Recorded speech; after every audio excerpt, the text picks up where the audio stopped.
क्या एनिमल्स के पास ब्रेन होता है? जी हाँ, एनिमल्स के पास भी ब्रेन होता है, लेकिन उसमें सिर्फ 3 से 4 किस्म की प्रोग्रामिंग हुई होती है। मुझे खाना खाना है, मुझे अपनी नस्ल में इजाफा करना है, अपने से हैवी जानवर को देख के डरना है और अपने से वीक जानवर को देख के उस पर अटैक करना है। कोई काम नहीं करना, सिर्फ एंजॉय करना है। दूसरी तरफ ह्यूमंस ब्रेन्स। ह्यूमन के पास भी ब्रेन होता है जैसा एनिमल्स के पास होता है, लेकिन इसमें बहुत ज़्यादा किस्म की प्रोग्रामिंग हुई होती है। बट ज़्यादातर इंसान सिर्फ 3 किस्म की प्रोग्रामिंग पे काम करते हैं। मुझे खाना खाना है, अपनी लाइफ एंजॉय करनी है और बच्चे पैदा करने हैं। फिर सारी ज़िंदगी 9 to 5 वाली जॉब करके उनके अखराजात पूरे करने हैं।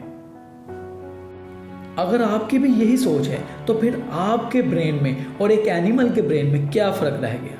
इस दुनिया में कोई भी चीज़ बेमकसद पैदा नहीं हुई, तो फिर आप कैसे बेमकसद पैदा हो सकते हैं? अपने पैदा होने के मकसद को ढूंढो और फिर उस पर काम करो।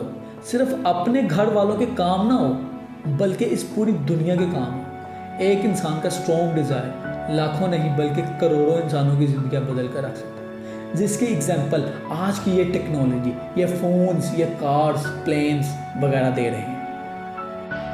आपको इस दुनिया में बहुत कुछ करना है। अपना एक मुकाम पैदा करना है, अपना एक नाम पैदा करना है। एक इंसान ने सोचा था कि मैं एक ऐसी मशीन बनाऊंगा कि जिसकी मदद से हम मीलों दूर किसी से भी बात कर सकेंगे। फिर फ़ोन की इन्वेंशन हुई और फ़ोन की इन्वेंशन के बाद दुनिया कैसे तब्दील हुई ये आप लोगों ने देखा है। इसी तरह ये car, planes, ship, medicines, machine, ये सब इंसानों की इन्वेंशन है। ज़रा सोचें कि अगर ग्राहम बेल भी सिर्फ 3 असूलों पे काम करता, जिसका मैंने वीडियो के स्टार्ट में आपको बताया, खाना पीना, एंजॉय और 9 to 5, तो क्या फ़ोन इन्वेंट होता? इंसान को अपनी लाइफ में बैलेंस रखना चाहिए।